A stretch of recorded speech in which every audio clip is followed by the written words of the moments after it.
राग चटपटा सोयाबीन ए नुआ तरकारी बनै भात पखाल रुटी पूरी परोटा सबुथिरे खातु बहुत मजा लगे। तापई सस्पेन अल्प पानी गरम करवा अधा छोट चामच लुण देवा 100 ग्राम सोयाबीन देवा 5 ରୁ 7 मिनट पर्यंत मीडियम फ्लेम रे सोयाबीन को गरम पानी रे फुटे नेबा। सोयाबीन नरम हिजिबा परे बाहर को बाहर करि आनिबा। तापरे ठंडा पानी रे थरे रु दुई थर धोई नेबा। तापरे भलो भाबरे चिपुडी नेबा। एई तरकारी को आउ टिके हेल्दी करबा पई मु गट्टे कंचा कदली नेछि। आपण माने कदली बदल रे आलू दे परिबे। ता सहित दुईटी मीडियम साइज रो पियाज कढ़ई को गरम करी गोटे चामच तेल गरम करबा। तापरे कंचा कदली को देबा।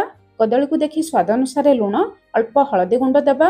तापरे लो फ्लेम रे 2 मिनिट कवर करी भाजिबा। 2 मिनिट परे कदली हल्का सिझी आसलानी अल्प लाल कलर हे गलानी। एबे हमें सोयाबीन को देबा। तापरे मीडियम हाई फ्लेम रे सब जिंस को लाल कलर हेला पर्यंत भाजिबा। तापरे सही कढ़ई रे 2 चामच तेल गरम करबा।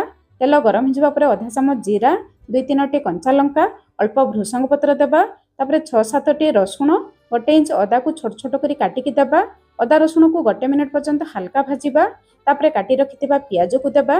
पियाज को सेमिति 1 ରୁ 2 मिनिट पर्यंत हल्का भाजिबा। तापरे गोटे बड़ साइज रो टमाटो देबा।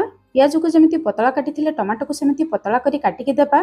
तापरे मसला रे अल्प लुण अल्प हळदी गुंड अल्प राग लंका गुंड भलो कलर पई अल्प काश्मीरी लंका गुंड अधा छोट चामच जीरा गुंड गोटे छोट चामच धनिया गुंड अधा छोट चामच गरम मसला गुंड देबा। तापरे 2-3 चामच पानी दे सब मसला को गळै नेबा। केवल 2 मिनिट पर्यंत लो फ्लेम रे कवर करिबा जहा द्वारा टमाटो हल्का नरम हिजिबो। टमाटो हल्का नरम हिजिबा परे भाजी रखिथिबा कदली सोयाबीन को देबा। तापरे मसला सहित भलो भाबरे गळै नेबा।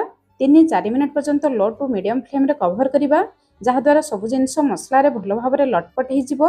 शेष रे तरकारी को आउ टिके चटपटा करिबा पई अधा छोट चामच चाट मसला अल्प बीट लुण अल्प गोलमर्च गुंड बेस किछि धनिया पत्र देबा। गोटे बड़ चामच सिजवान चटनी नथिले 2 चामच टमाटो सॉस देबे।